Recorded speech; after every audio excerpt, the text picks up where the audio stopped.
people, the headlines, the issues impacting you and your family. This week in Cincinnati on WCPO 9. Welcome to This Week in Cincinnati. I'm Tanya O'Rourke. 2020 will be remembered for many things, as we all know. It's been anything but easy.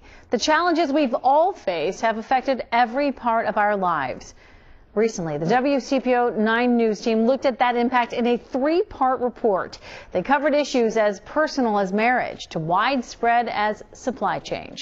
We begin with how violence and mental health challenges are among the most devastating symptoms of the coronavirus. Chief Investigative Reporter Craig Cheatham has that.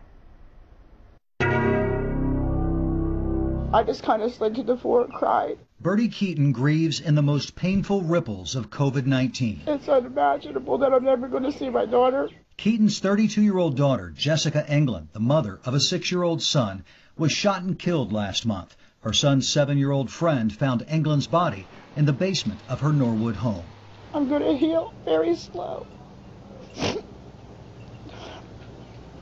If I heal at all.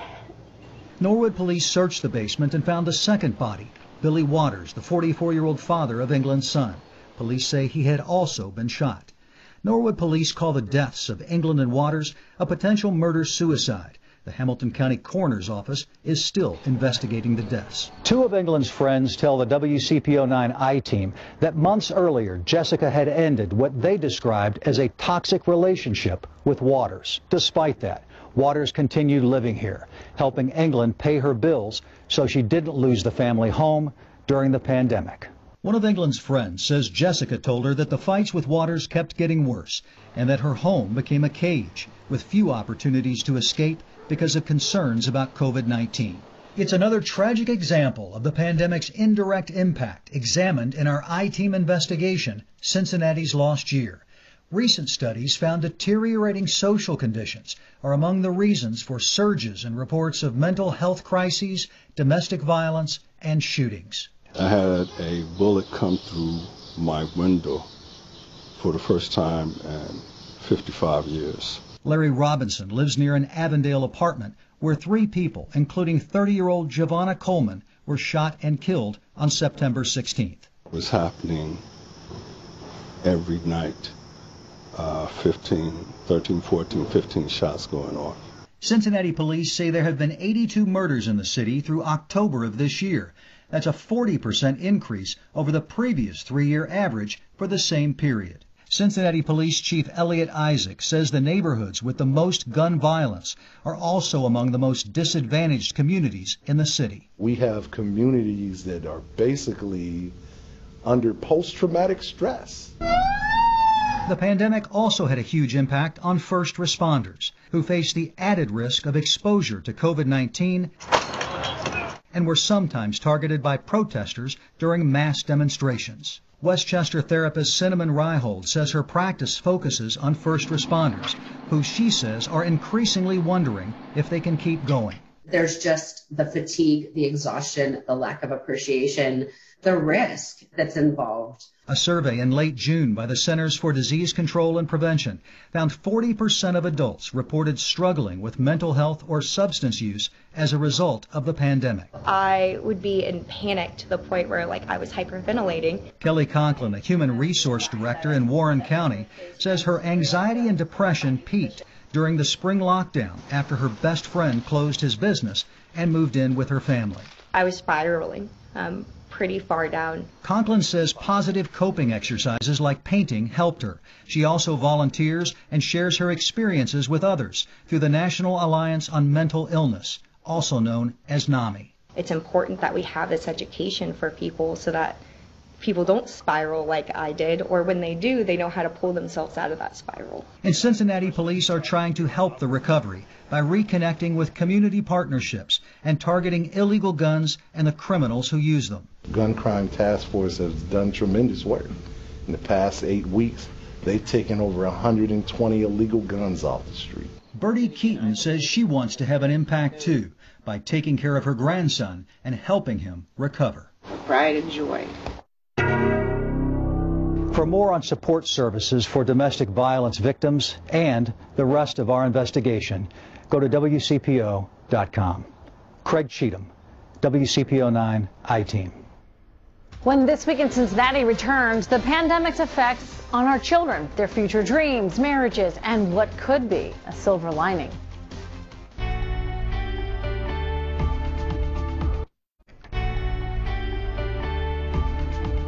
Welcome back to This Week in Cincinnati.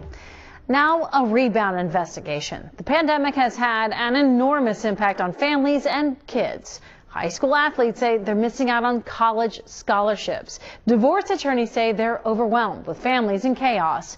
And domestic violence petitions are at a near 10-year high.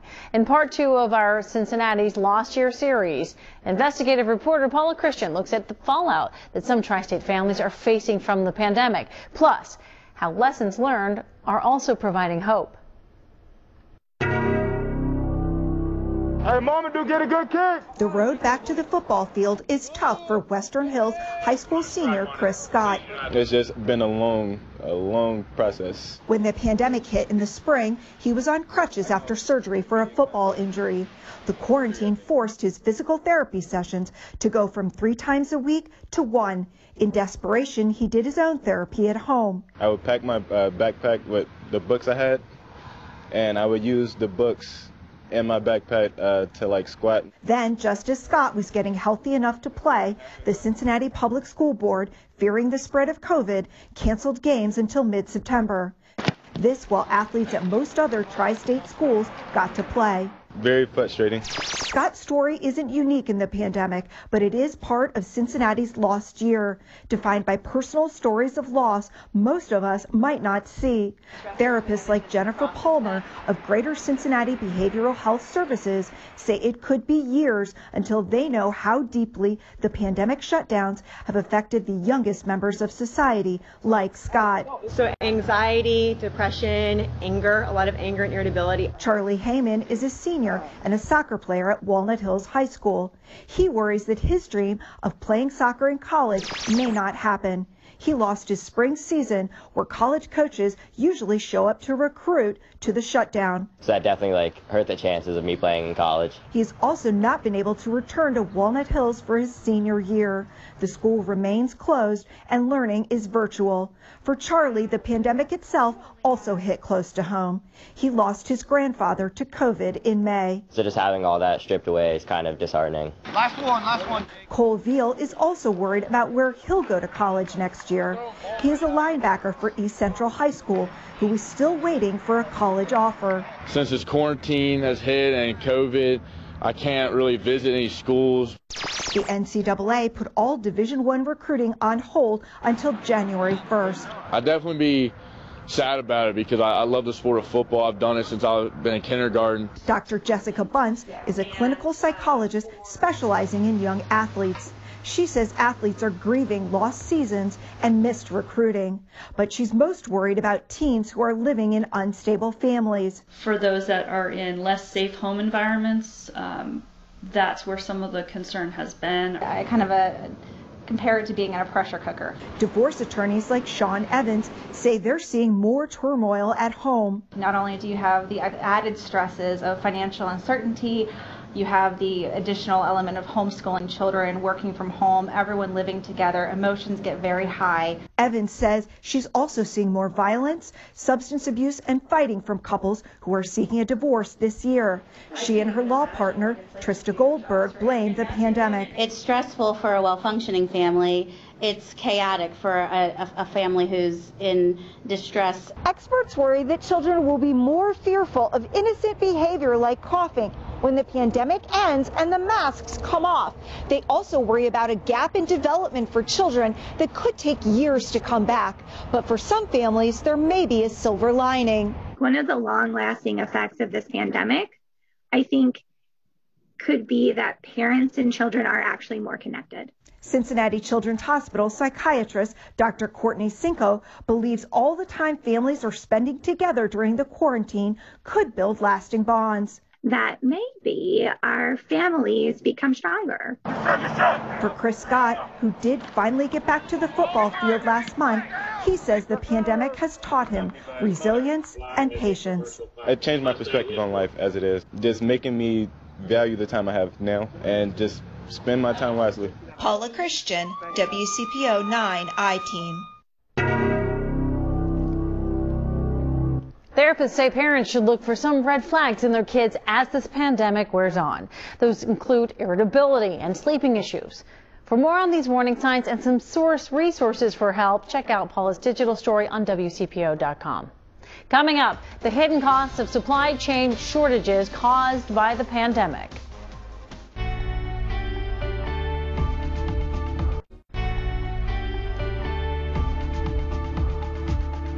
The pandemic caused supply chain shortages and caused some of you to rush out and stock up on household goods. But what about the hidden impacts of product shortages? Today on This Week in Cincinnati, we're looking at the wide-ranging effects of the pandemic. The final piece of our Rebound investigation, Cincinnati's lost year, focuses on just that. Investigative reporter Dan Monk looks at how these shortages could stall the local economy on one hand, but create opportunity on the other. Well, I think I'm about to buy a boat again. George Gilbert drove all the way from Columbus to Warren County to meet the boat of his dreams at Caesars Creek Lake. Who'd have figured during this pandemic the boat market has been crazy? Gilbert is a lifelong water sports enthusiast who sold his last boat for top dollar after an injury in the spring. It took him months to find a replacement. There's a lot of new boat owners out there. Everybody's looking for the same reasons. It's a great place to go out and be socially distant with your family. Zach Whitehead is Gilbert's sales rep at No Wake Marine. The manufacturers are backlogged. He says selling a boat was easy in 2020. Filling the order was the tough part. And there were a lot of boats that were supposed to be built in April and May, and those end up getting pushed out to June, July. And the shortage continues as boaters like Gilbert place new orders for 2021. We're already getting pushed into April, May. It isn't just boats in short supply. WCPO has covered lots of items hard to find. Product shortages and how those impact our lives are part of Cincinnati's lost year due to the pandemic. So our list of the top 9 products still in short supply begins with 1, Lysol and Clorox wipes and other bathroom cleaners. 2, paper towels. 3, bicycles.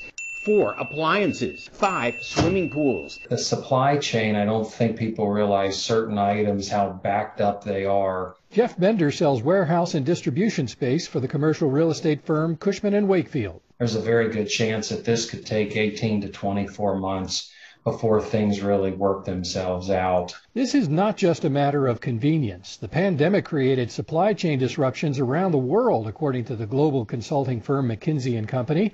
That makes it harder for companies to boost sales, grow profits, and add jobs, and for people to buy supplies and make money.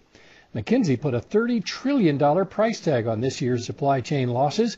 That's 3 times the impact of the 2008 recession. When you have 22 million people thrown out of work simultaneously,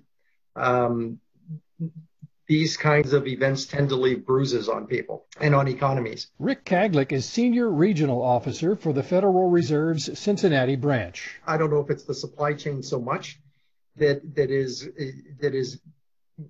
going to be catastrophic for the economy, but it is going to take time to sort things out.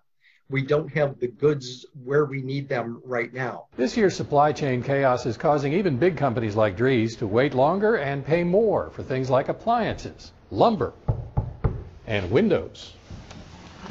The company's chief financial officer, Tim Terrell, says sales and profits are up for now, but that could change if shortages persist. And it really is going to depend on whether this demand stays elevated. Right now, we're running up 60% year-over-year growth.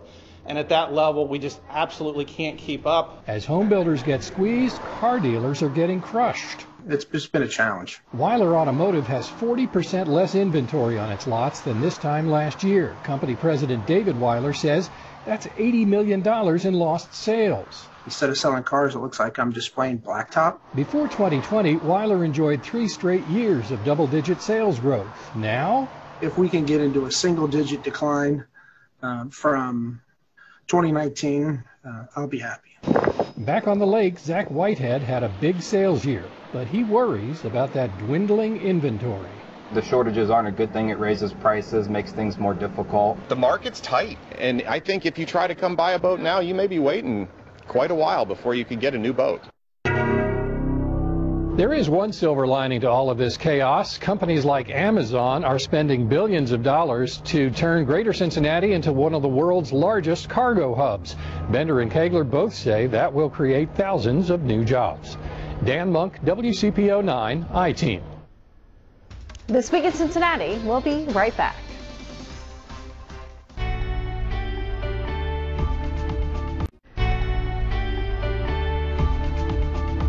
Welcome back.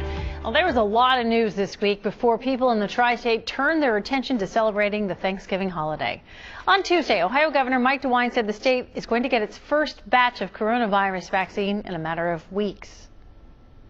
I was on the phone yesterday along with other governors with the White House and the people who are organizing the vaccine. Looks like around December 15th, we will get our first batch. We have a date that looks pretty definite, pretty certain, we hope. The governor says he's been told to expect 30,000 doses of Pfizer's vaccine. Another batch of vaccines from Moderna will follow. DeWine also mentioned people living in and working in nursing homes will be among the first to receive doses of the vaccine. Former Cincinnati City Council member Tamaya Denard will spend 18 months in prison. She pleaded guilty in June to taking $15,000 in bribes. Before sentencing Denard on Tuesday, federal district judge Susan DeLotte said she gave this case more consideration than any other in her 25 years. Denard will not have to report for prison for at least 3 months, maybe longer, because of COVID. Prosecutors, Denard's attorney, and Denard herself all declined to comment. But U.S. Attorney David DeVillers, who prosecuted the case against Denard, tweeted in part, "I only hope that this sentence sends a message to those seeking to hold public office for their own benefit. The office holder serves the people. The people do not serve the office holder." The purpose of the statute is for quick removal of corrupt elected officials. The citizen-led effort to remove Cincinnati Councilman Jeff Pastor from office had its first hearing this week. Pastor's charged in federal court with taking bribes for a development project. Ohio's Attorney General says Pastor has already agreed to a voluntary suspension, but this citizen-led complaint is different in that it's permanent. The question really becomes for the taxpayers of Cincinnati. Do we get somebody in temporarily under a suspension, or does the office get declared vacant and an appointment to fill out the term? Under this path, it is up to the city solicitor's office to decide whether to prosecute the case. It's now asking for more time to make that decision. At this time, we have the allegations that are in the indictment, but as the court is well aware, those are allegations. The solicitor says the city does not have any evidence against Pastor. As for the voluntary suspension, the judge will need to pick a temporary replacement. And according to the city, paperwork on the suspension has not yet been finalized. We do want your opinion about any of the stories you see on WCPO 9 News. Just call our Feedback Friday hotline. There's the number, 513-852-4998. Anchor Craig McKee will share your thoughts Friday at 6. To some good news as people in the tri-state reach out to help others. Toy Team 9 is underway. It's the 10th year that we've collected toys for kids in our area, but the pandemic means we got to do things differently this year. WCPO 9 News reporter Raven Richard has the changes. You won't see the basket loads of toys or our WCPO 9 family waiting to collect donated toys at Kroger. Like a lot of things, the pandemic is forcing us to come up with a new creative way to give back to the community. We're still teaming up with Kroger and still helping out 9 deserving organizations in our region, but we're going virtual. Usually we do it in one day, first Saturday of December. This year we're kind of spreading it out so you don't have to make it out that day. Aaron Rolfus, Corporate Affairs Manager for Kroger, says the store is still giving a $500 gift card to our 9 organizations serving families throughout the year, like Brighton Center in Newport. If we compare the numbers from last year to this year since the pandemic began, we've seen about a 300% increase in the number of families that are coming just for emergency assistance alone. Brighton Center serves thousands of families throughout the year through financial education, youth services, and other basic needs. By being able to provide a couple of gifts to children that the parents can provide to their children, that means the world to us, and I know it means the world to the community as well. And in Warren County, it's such a tough time for everybody, and especially if you're living on limited income, and a lot of our parents have lost their jobs. Families with the Warren County Community Services Early Learning Centers are struggling. The organization serves 250 kids from low-income families. Preschool children, they really still believe in all the magic of the holidays, and just having them have a special little toy under the tree that someone has, given to them. This it really not only makes that child happy, but it warms all of our hearts. So Tri-State, we need your help. Go to toyteam9.com to make your contributions until December 5th. You'll also find the 9 organizations who will benefit this year. And for those who still want to donate toys, you can drop them off directly at the organizations. Reporting, I'm Raven Richard, WCPO 9 News. And that is This Week in Cincinnati. We're always updating your headlines on WCPO.com.